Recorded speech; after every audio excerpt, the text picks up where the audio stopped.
My beloved brothers and sisters, Mes frères et sœurs bien-aimés, nous avons entendu de merveilleux messages ce matin et je félicite toutes les personnes qui ont participé. Nous sommes particulièrement ravis que Robert D. Hale soit une fois encore avec nous et qu'il aille mieux. Nous vous aimons, Bob. En réfléchissant à ce que je souhaitais vous dire ce matin, je me suis senti poussé à exprimer certaines pensées et sentiments que je considère comme pertinents et opportuns. Je prie pour être guidé dans ce que je dis. J'ai maintenant passé 84 ans sur Terre. Pour que vous puissiez vous faire une idée de ce que cela veut dire, je suis né l'année où Charles Lindbergh a effectué le premier vol transatlantique de New York à Paris en solitaire, à bord d'un monomoteur à une place. Beaucoup de choses ont changé dans ces 84 ans. Depuis longtemps, l'homme a fait un aller-retour de la Terre à la Lune. En fait, la science-fiction d'hier est devenue la réalité d'aujourd'hui. Et cette réalité, grâce à la technologie de notre temps, change si vite que nous arrivons à peine à la suivre, et parfois pas du tout. Tous ceux d'entre nous qui se souviennent des téléphones à cadran et des machines à écrire, la technologie d'aujourd'hui est pour le moins stupéfiante. La boussole morale de la société a, elle aussi, évolué rapidement. Des comportements autrefois considérés comme inconvenants et immoraux sont non seulement tolérés, mais même considérés par le plus grand nombre comme acceptables. J'ai lu récemment dans le Wall Street Journal un article de Jonathan Sacks, grand rabbin d'Angleterre. Voici, entre autres, ce qu'il a écrit, je cite, « Dans la quasi-totalité des sociétés occidentales, il s'est produit une révélation morale dans les années 60, un abandon complet de l'éthique traditionnelle de la retenue. » Les Beatles chantaient « All you need is love », tout ce qu'il vous faut, c'est l'amour. Le code de morale judéo-chrétien a été abandonné. Il a été remplacé par l'adage « Faites ce qui marche pour vous ». Les 10 commandements ont été réécrits de manière à devenir les 10 suggestions créatives. Le rabbin Sacks continue à se lamenter comme suit. Je cite, « Nous avons gaspillé notre capital moral avec la même désinvolture irréfléchie que nous avons gaspillé notre capital financier. Il y a de grandes régions du monde où la religion est une chose du passé et où il n'y a pas de voix pour contester la culture du « j'achète, je porte, j'exhibe parce que je le vaux bien ». Le message est que la moralité est vieux jeu. Avoir une conscience, c'est pour les faibles. Et le seul mot d'ordre est « Tu ne te feras pas prendre ». Fin de citation. Mes frères et sœurs, cela malheureusement décrit assez bien le monde qui nous entoure. Nous laissons-nous aller au désespoir et nous demandons-nous si nous survivrons jamais dans un tel monde? Non. En fait, nous avons l'évangile de Jésus-Christ dans notre vie et nous savons que la moralité n'est pas vieux jeu, que notre conscience est là pour nous guider et que nous sommes responsables de nos actes. Bien que le monde ait changé, les lois de Dieu demeurent constantes. Elles n'ont pas changé. Elles ne changeront pas. Les 10 commandements sont ce qu'ils sont, des commandements, et ne sont pas des suggestions. Ils sont tout autant requis aujourd'hui que quand Dieu les a donnés aux enfants d'Israël. Si nous prenons la peine d'écouter, nous entendons l'écho de la voix de Dieu qui s'adresse à nous en ce moment même. Tu n'auras pas d'autre Dieu devant ma face. Tu ne te feras point d'image taillée. Tu ne prendras point le nom de l'Éternel, ton Dieu, en vain. Souviens-toi du jour du repos pour le sanctifier. Honore ton père et ta mère. Tu ne tueras point. Tu ne commettras point d'adultère. Tu ne déroberas point. Tu ne porteras point de faux témoignages. Tu ne convoiteras point. Notre code de conduite est irrévocable. Il n'est pas négociable. On le trouve non seulement dans les 10 commandements, mais aussi dans le sermon sur la montagne que le Sauveur a donné quand il est venu sur terre. On le trouve dans tous ses enseignements. On le trouve dans les paroles de la révélation moderne. Notre Père qui est dans les cieux est le même hier, aujourd'hui et à jamais. Mormon le prophète nous dit que Dieu est invariable de toute éternité à toute éternité. Dans ce monde où presque tout semble être en train de changer, la constance de Dieu est une chose sur laquelle nous pouvons compter, une ancre que nous pouvons tenir fermement pour être en sécurité, de peur d'être emportés dans des eaux inconnues. Il se peut que vous ayez parfois l'impression que les gens qui sont dans le monde s'amusent bien plus que vous. Certains d'entre vous ont peut-être le sentiment d'être restreints par le code de conduite auquel nous adhérons dans l'Église. Mes frères et sœurs, je vous déclare, toutefois, que rien ne peut nous apporter autant de joie dans la vie, ni plus de paix en notre âme, que l'Esprit qui peut nous être manifesté quand nous suivons le Sauveur et respectons les commandements. Cet esprit ne peut pas être présent dans le genre d'activité auquel se livre une grande partie du monde. L'apôtre Paul a déclaré cette vérité. Mais l'homme animal ne reçoit pas les choses de l'Esprit de Dieu, car elles sont une folie pour lui, et il ne peut les connaître, parce que c'est spirituellement qu'on en juge. Le terme « homme animal » peut désigner n'importe lequel d'entre nous. Si nous nous permettons d'en être un, nous devons être vigilants dans un monde qui s'est autant éloigné de ce qui est spirituel. Il est essentiel que nous rejetions tout ce qui n'est pas conforme à nos principes et refusions d'abandonner ce que nous désirons le plus, la vie éternelle dans le royaume de Dieu. Les tempêtes feront toujours rage à nos portes de temps en temps, car elles font partie de notre expérience de la condition mortelle et on ne peut y échapper. Nous serons cependant bien mieux équipés pour les affronter, pour en tirer les leçons et pour les surmonter, si nous avons l'Évangile en nous et l'amour du Sauveur dans le cœur.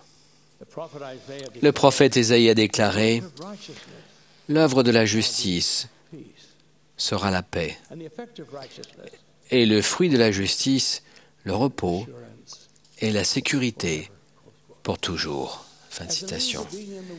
Pour parvenir à être dans le monde, mais pas du monde, il est nécessaire que nous communiquions avec notre Père céleste par la prière. Il veut que nous le fassions. Il répondra à nos prières. Le Sauveur nous exhorte, comme c'est précisé dans 3 Néphi, chapitre 18, à veiller et prier de peur d'entrer en tentation, car Satan désire vous avoir. C'est pourquoi vous devez toujours prier le Père en mon nom.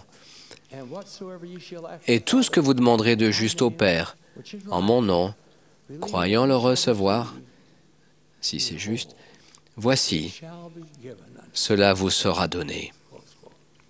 Fin de citation.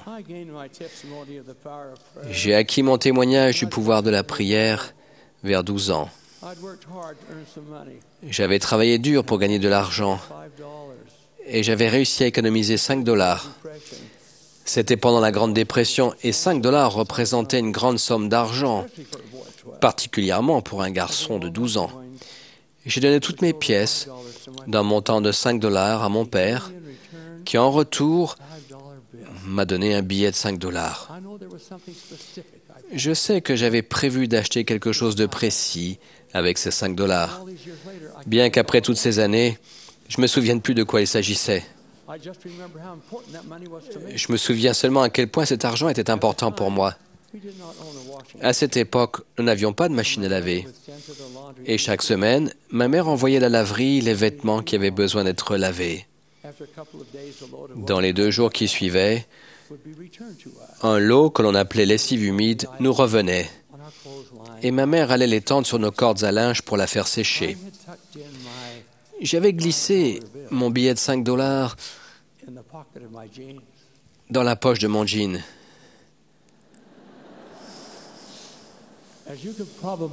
Qui, comme vous pouvez le deviner, est parti à la laverie avec l'argent resté en poche.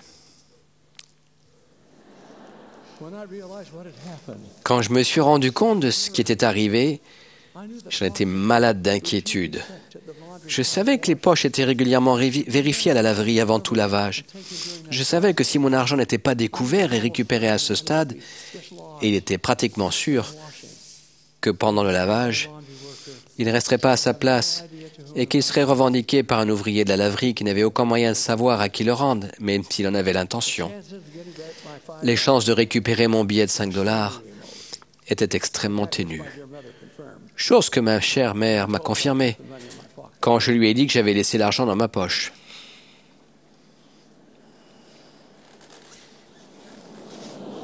I paused. I wanted that money. Je voulais cet argent. J'avais besoin de cet argent. J'avais travaillé très dur pour gagner cet argent. Je me suis rendu compte qu'il n'y avait qu'une seule chose à faire. En dernier recours, je me suis tourné vers mon Père céleste et je l'ai imploré afin que mon argent reste d'une manière ou d'une autre dans cette poche jusqu'à ce que notre lessive humide revienne. 2 très longues journées plus tard, sachant que c'était à peu près le moment où le camion de livraison devait rapporter notre lessive, je me suis assis près de la fenêtre pour attendre. Quand le camion s'est rangé contre le trottoir, mon cœur s'est mis à battre. Dès que les vêtements humides ont été dans la maison, j'ai attrapé mon jean, j'ai couru dans ma chambre. J'ai fouillé dans la poche d'une main tremblante. Ne trouvant rien sur l'instant, j'ai cru que tout était perdu. Et puis, mes doigts ont touché ce billet de $5 tout mouillé. Quand je l'ai retiré de la poche, le soulagement m'a envahi. J'ai remercié mon Père céleste de tout mon cœur, car je savais qu'il avait exaucé ma prière. Depuis ce jour, il y a bien longtemps, j'ai obtenu des réponses à un nombre incalculable de prières. Il ne s'est pas passé une journée sans que je communique avec mon Père céleste par la prière. C'est une relation que je chéris, sans laquelle je serais littéralement perdu. Si vous n'avez pas ce genre de relation avec votre Père céleste actuellement, je vous exhorte à travailler dans ce but. Ce faisant, vous aurez droit à son inspiration et à sa direction dans votre vie. Chose nécessaire pour chacun de nous, si nous voulons survivre spirituellement au cours de notre séjour terrestre. Cette inspiration et cette direction sont des dons qu'il accorde généreusement pourvu que nous les recherchions. Quel merveilleux trésor! J'éprouve toujours un sentiment d'humilité et de reconnaissance quand mon Père céleste communique avec moi par son inspiration. J'ai appris à le reconnaître, à la reconnaître, à lui faire confiance et à la suivre. Maintes et maintes fois, j'ai été le bénéficiaire de cette inspiration. Une expérience assez spectaculaire s'est produite en août 1987 pendant la consécration du temple de Francfort en Allemagne. Le président Benson avait été parmi nous au début de la consécration pendant un jour ou deux, mais il était rentré chez lui, ce qui m'a donné l'occasion de diriger les sessions restantes. Samedi, nous avions eu une session pour nos membres hollandais appartenant au secteur du Temple de Francfort. Je connaissais bien l'un de nos dirigeants éminents de Hollande, frère Peter Mourik. Juste avant la session, j'ai eu la nette impression que frère Mourik devait être invité à s'adresser aux membres hollandais pendant la session, et même qu'il devait être le premier orateur. Mais comme je ne l'avais pas vu au temple le matin, j'ai transmis une note à Carlos Assé, notre président d'interrégion, pour lui demander si Peter Mourik était dans l'assistance de la session. Juste avant de me lever pour démarrer la session, j'ai reçu une note en retour de frère Essie, disant que frère Mourik n'était en fait pas dans l'assistance, qu'il était pris ailleurs et qu'il projetait d'assister à la session de consécration dans le temple le lendemain avec le pieu des forces armées. Quand je me suis trouvé à la chaire pour souhaiter la bienvenue et présenter le programme, j'ai reçu de nouveau l'inspiration nette que je devais annoncer que Peter Mourik serait le premier orateur. Cela allait à l'encontre de tous mes instincts, car je venais de recevoir de frère Essie l'information que frère Mourik n'était absolument pas dans le temple. Faisant confiance à l'inspiration, j'ai annoncé le chœur, la prière, puis j'ai dit que notre premier orateur serait frère Peter Mourik. En retournant à mon siège, j'ai jeté un coup d'œil en direction de frère Essie.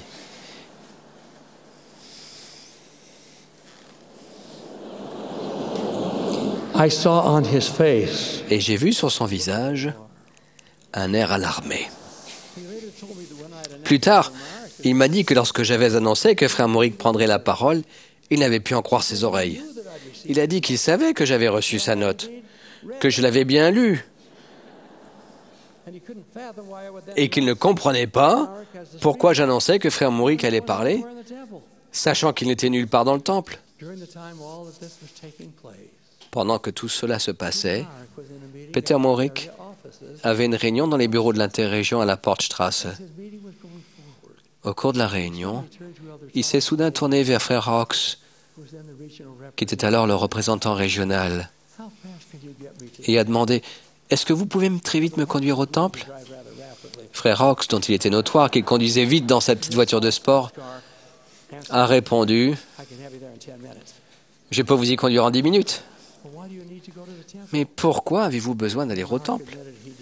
Frère Mourik a admis qu'il ne savait pas pourquoi il devait aller au temple, mais il savait qu'il fallait qu'il y aille. Ils sont partis tous les deux sur le champ pour le temple. Pendant la magnifique interprétation du chœur, j'ai jeté des coups d'œil dans la pièce.